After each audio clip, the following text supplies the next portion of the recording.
अस्सलाम वालेकुम स्टूडेंट्स। आज हम 6 चैप्टर पे बात करेंगे CS401 के। और ये आपके पास डिस्प्ले मेमोरी, ठीक है। इसमें आप सबसे पहले देखेंगे एस्की कोड्स के बारे में देखेंगे कि एस्की कोड्स क्या हैं, ठीक है। एस्की कोड्स का आपके पास जो कंसेप्ट है कि ये आपके पास इसकी जो फर्स्ट लाइन है वो लिखा है कि कंप्यूटर आपके पास listen sees and speaks in numbers. ये पूरा कंसेप्ट है कि कंप्यूटर सिर्फ नंबर्स की लैंग्वेज समझता है, नंबर्स की फॉर्म में जो है इंस्ट्रक्शन वो फॉलो करता है। उसके अलावा हायर लैंग्वेज है, आपको उनको सबको नंबर्स में कन्वर्ट करना पड़ेगा, ठीक है। ये एस्की कोड्स का कंसेप्ट है। इस पर हम आगे देखते हैं। आगे जो एग्जांपल दे रहा है कि देखें, जब आपके पास जो करेक्टर है उसका भी आपके पास नंबर होता है इनसाइड द कंप्यूटर, ठीक है। आपके पास आपके कीबोर्ड पे नंबर्स भी हैं, करेक्टर्स भी हैं, बैक स्पेस भी है, इंटर का बटन भी है, शिफ्ट भी है, कंट्रोल भी है, ठीक है। विंडोज का बटन है, ऑल्ट का बटन है। लेकिन ठीक है, ये जब आप प्रेस करेंगे, ए प्रेस करेंगे या कीबोर्ड पे कोई भी आप बटन प्रेस करेंगे तो उस तो फिर कंप्यूटर की मेमोरी में नंबर जाएगा, ठीक है। ये करेक्टर नहीं जाएगा, ठीक है। तो आपके पास बेसिक चीज आपके पास क्या है कि वो कंप्यूटर नंबर्स की जबान समझता है, ठीक है। अब ठीक है, जब आपके पास यही बात कर रहा है कि जब आपके पास ए को आप प्रेस करते हैं तो कीबोर्ड से कंप्यूटर की तरफ एक नंबर ट्रांसफर होता है, ठीक है। जब वो नंबर आपके पास डिस्प्ले पे आता है, ये आगे बात कर रहा है, जब आपके पास डिस्प्ले पे आता है तो वीडियो ग्राफिक उसको जो ए शेप है उसकी फॉर्म में शो करता है डिस्प्ले पे, ठीक है।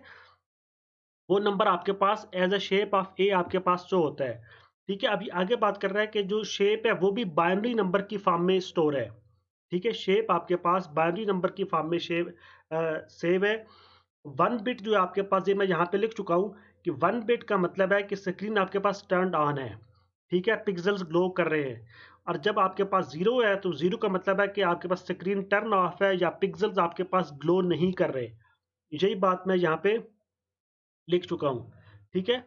अब आपके पास इधर इस पैराग्राफ यहाँ पे बात कर रहा है कि जो ए की इंटरप्रिटेशन है वो कौन परफॉर्म करता है, वो वीजीए परफॉर्म करता है, वीडियो ग्राफिक अडाप्टर, ठीक है। ए को वो इंटरप्रेट करेगा और सीआरटी क्या करेगा, सिर्फ पिक्सल्स को ग्लो करेगा, सिर्फ स्क्रीन को टर्न ऑन टर्न ऑफ करेगा, ठीक है। जो पिक्सल्स के ग्लो का काम वो सीआरटी का है, ठीक है। जब आपके पास आप ए को प्रेस करेंगे, ठीक है, तो वो क्या होगा, स्क्रीन पे ए शो होगी, लेकिन इस पूरे प्रोसेस में आपके पास इनसाइड द मेमोरी आपके पास नंबर्स इन्वॉल्व हैं, ठीक हो गया। आगे ये बात कर रहा है, ये अब यहाँ से बेसिक कंसेप्ट स्टार्ट होता है एस्की कोड्स का कि हमने एस्की कोड्स क्यों डेवलप किए। एस्की कोड्स के देखें, अब आपका की जब आप देखें ना, कोई भी कंप्यूटर यूज करते हैं वहां पे आप एक कंप्यूटर पे आप ए प्रेस करेंगे या किसी भी कंप्यूटर पे आप ए प्रेस करेंगे, आपको रिजल्ट में ए ही मिलेगा, डिस्प्ले पे स्क्रीन पे आपके पास ए मिलेगा। आप जी या एच प्रेस करेंगे तो किसी भी कंप्यूटर पे आप प्रेस करें आपको सामने जी और एच मिलेगा, ठीक है। ये ऐसा क्यों है कि ये आपके पास स्टैंडर्डाइजेशन है, ठीक है, नंबर्स की या करेक्टर्स की, ठीक है। कि आपने ये जो करेक्टर्स हैं, जो आपके कीबोर्ड पे करेक्टर्स हैं, नंबर है, इनके अगेंस्ट जो नंबर्स हैं वो आपके पास एक स्टैंडर्ड है, वो सब कंप्यूटर्स उसको फॉलो करते हैं, ठीक हो गया। कि ये आपके पास न्यूमेरिक जो इन कैरेक्टर्स की न्यूमेरिक रिप्रेजेंटेशन है वो आपके पास स्टैंडर्ड है, ठीक है। और ये जो स्टैंडर्ड है, इन जो ये स्टैंडर्ड न्यूमेरिक रिप्रेजेंटेशन, इसको आप एस्की कोड कहते हैं। और एस्की आपके पास स्टैंड करता है, ऑब्जेक्टिव वाइज आपके पास आ सकता है American standard code for information interchange. Objective के लिए देख ली American standard code for information interchange, ठीक हो गया। अब ये इधर चले, ये भी आप इसको देख लें। अब आगे बात कर रहा है कि आपके पास जो स्टैंडर्ड एस्की है उसके 128 करेक्टर्स हैं, ठीक है। और ये आपके पास रेंज करता है 0 से 127, ठीक है। और जो IBM पीसी जब इंट्रोड्यूस हुआ तो उसने इन कोड्स को एक्सटेंड किया, ठीक है। वो एक्सटेंड जब IBM पीसी आया तो उसने इन कोड्स को एक्सटेंड किया 128 से 256। और रेंज आपके पास इंक्रीज हो गए 0 से 255, ये इनकी रेंज है, ठीक है। और ये इनकी रेंज है 0 से 127, और इनके जो फॉर्म है वो आपके पास 8 बिट फॉर्म में आपके पास रिप्रेजेंट होते हैं, ठीक है। यही बात यहाँ पे लिखी है, ठीक है। और ठीक है, जब ये तो जो एक्सटेंशन थी ये टेली टाइप टर्मिनल्स पे आपके पास इनकी नीड नहीं थी, लेकिन जब आपके पास फुल स्क्रीन डिस्प्ले आया या आपके पास सेमी ग्राफिक कैरेक्टर्स जब आए, तो फिर आपके पास इन एक्सटेंडेड एस्की कोड्स की ज़रूरत पड़ी, ठीक है। तो एस्की आपके पास जो एक्सटेंडेड एस्की कोड्स हैं वो आपके पास the extended ASCII code is not defined by an organization like the standard ASCII, ठीक है। तो इसने जो एक्सटेंडेड एस्की है इनको स्टैंडर्ड एस्की ने डिफाइन नहीं किया। आगे जो इम्पोर्टेंट बात करता है वो ये है कि जब आपके पास प्रिंटर्स होते हैं या प्रिंटर हैं, कोई भी पेरिफेरल डिवाइसेस हैं, ठीक है, वहाँ पे भी जब आप एक को सेंड करेंगे प्रिंट करने के लिए, तो आपके पास क्या होगा, वहाँ पे आपके पास ए ही प्रिंट होगा, ठीक हो गया। तो पेरिफेरल जो डिवाइसेस होती हैं जैसे जैसे प्रिंटर्स हैं, वो भी एस्की कोड को अंडरस्टैंड करती हैं। अब मैं उसके बाद यहाँ पे बात करता है, यही बात है कि बीजीए कार्ड फिर वो ए शेप आपके पास वहाँ पे स्क्रीन पे शो करेगा। आप किसी और कंप्यूटर पे आप उसको ए को सेंड करेंगे तो वो वहाँ पे भी आपके पास ए, उसको दूसरा कंप्यूटर भी ए को अंडरस्टैंड करेगा और वो आपके पास ए ही डिस्प्ले होगा। आगे जो बात कर रहा है कि एस्की कोड की जो इम्पोर्टेंट थिंग है कि आपके पास एक कंटिग्यूअस अरेंजमेंट है, ठीक है, एक दूसरे के साथ अरेंजमेंट है। अपर केस अल्फ़ाबेट्स की 41 से 5A, लोअर केस अल्फ़ाबेट्स और नंबर्स, ये आपके पास इनकी कॉन्टिग्यूअस अरेंजमेंट है एस्की कोड में। ये देखें यहाँ पे मैं लिख चुका हूँ, contiguous arrangement of upper case lower case alphabets and numbers. Contiguous का मतलब होता है एक दूसरे के साथ, ठीक है, एक दूसरे से मतलब आगे पीछे, जिस तरह से एक दूसरे के साथ आपके पास ये। अब मैं आपको इसका लेके चलता हूँ ज़रा, एस्की कोड्स की किस तरह से होते हैं आपके पास। अब ये देखें, ये पहले यहाँ पे आ जाते हैं। अब ये देखें, ये आपके पास स्पेस है, सपोज इसको ले लें, ठीक है, इसके अगेंस्ट एक नंबर है, ये एक्सक्लेमेशन मार्क से इसके अगेंस्ट आपको 33 नंबर मिलता है। परसेंटेज है, परसेंटेज के अगेंस्ट आपको नंबर मिलता है, ठीक है। तो जो आपके पास कंप्यूटर है वो आपके पास मतलब कि ये आपके पास एस्की कोड है, और ये आपके पास ये जो नंबर्स हैं ये इन कैरेक्टर्स को रिप्रेजेंट करते हैं, ठीक है। तो ये आपके सामने एस्की टेबल है, आप ये देख सकते हैं, सब आपके पास कैरेक्टर्स के अगेंस्ट और नंबर्स के अगेंस्ट आपको जो है नंबर गिवन है। बाकी अब बात होती है ठीक है, यही बात आपके पास यहाँ पर भी हो रही है। हमने एक्सटेंडेड एस्की कोड्स की बात की थी, तो ये आपके पास एक्सटेंडेड एस्की कोड्स हैं, ये जो शेप्स हैं, शेप्स के अलांग भी आपको नंबर मिलते हैं, ठीक है। कोई भी शेप होगी, आपने कोई शेप ड्रॉ करनी हो तो उसके अगेंस्ट एक नंबर है, ठीक है। 219 इस शेप को रिप्रेजेंट करता है, 234 इस शेप को रिप्रेजेंट करता है। तो शॉर्टली ये है कि आपको नंबर्स की फॉर्म में हर चीज़ मिलती है।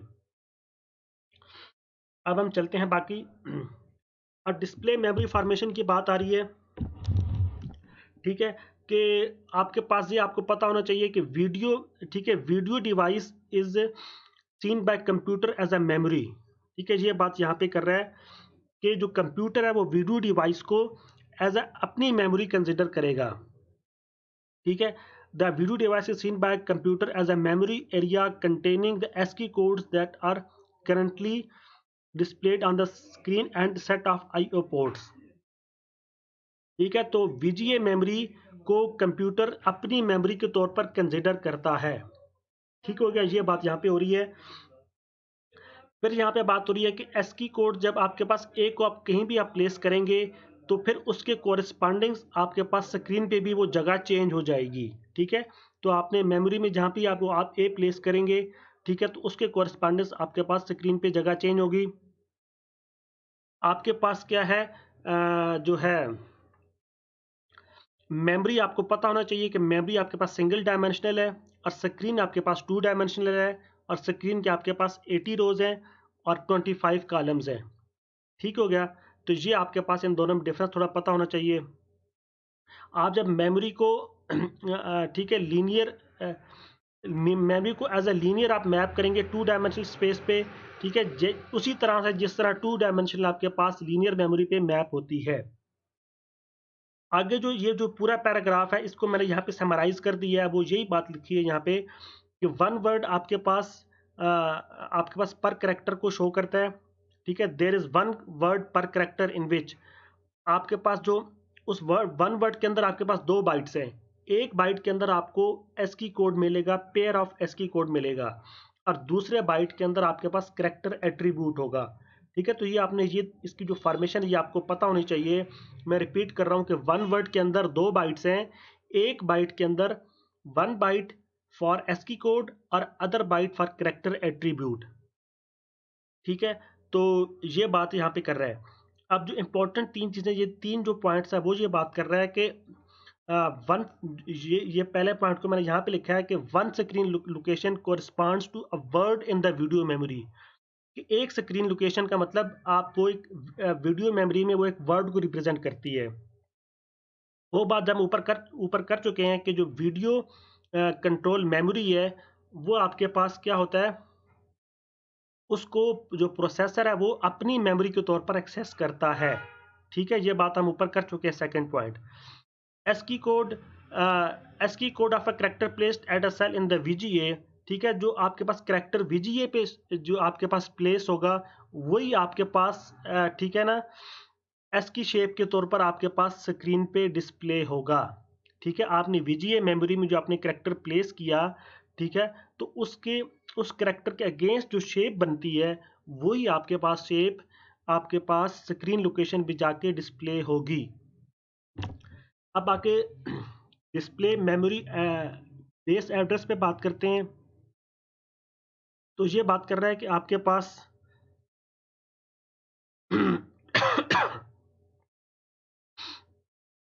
ये बात कर रहा है यहाँ पे डिस्प्ले मेमोरी बस एड्रेस। मेमोरी आपके पास वीडियो कंट्रोल मेमोरी जो आपके पास है ठीक है, वो आपके पास जिस पे आप मैप करते हैं, the memory eight which video control memory is mapped must be a standard, कि वो एक स्टैंडर्ड को फॉलो करनी चाहिए, ठीक है। इसका ये मतलब होता है, ठीक है, कि आपको जो एक स्टैंडर्ड जो मैपिंग है वो भी आपकी जो मेमोरी की मैपिंग है वो एक स्टैंडर्ड फॉर्म में होनी चाहिए, ठीक है। अगर आपके पास डिफरेंट वेंडर्स, ठीक है, वीडियो मेमोरी को डिफरेंट एड्रेस प्लेसेस पे मैप करेंगे तो उससे प्रॉब्लम्स आएगा, ठीक है। मैं रिपीट कर रहा हूँ कि डिफरेंट वेंडर्स जब वीडियो मेमोरी को डिफरेंट एड्रेस प्लेसेस पे मैप करते हैं तो वो आपके पास प्रॉब्लम काज करता है, पर स्टैंडर्ड नहीं आता। IBM PC ने आपके पास टेक्स्ट मोड कलर डिस्प्ले को फिक्स किया है, ठीक है, और ये आपने जो है ना एक स्टैंडर्ड इसने फिक्स कर दिए हैं, ये आपके पास फिजिकल मेमोरी पे फिक्स हुआ है। और फर्स्ट बाइट है वो एस की करेक्टर को आपके पास जो कंटेन करती है। और सिंपल इस पूरे पैराग्राफ का मकसद ये है कि जो वीडियो मेमोरी की मैपिंग है वो आपके पास एक स्टैंडर्ड होना चाहिए, वो सब आपके पास डिफरेंट वेंडर्स है वो सेम स्टैंडर्ड को फॉलो करना चाहिए। अब आगे बात आ जाती है एट्रीब्यूट बाइट की। एट्रीब्यूट बाइट में आपके पास क्या होता है कि सेकंड, मैंने पहले कहा था कि दो आपके पास वर्ड में 2 बाइट्स हैं, एक जो पहला बाइट है वो एस्की कोड को कंटेन करेगा और दूसरे बाइट में आपके पास वीडियो एट्रीब्यूट होगा। तो अब वीडियो एट्रीब्यूट क्या है, second byte in the word designated for one screen location holds the foreground and background colour for the character. I think ये जो है ना हम यहाँ से इंशाल्लाह नेक्स्ट जो है ना नेक्स्ट वीडियो में देखेंगे। तो आपको आज के लेक्चर से रिलेटेड जो क्वेश्चन है आप मुझसे इसको पूछ सकते हैं, मुझसे कमेंट में पूछ सकते हैं। इंशाल्लाह आपसे नेक्स्ट लेक्चर में मुलाकात होती है, तब तक के लिए अल्लाह हाफिज़।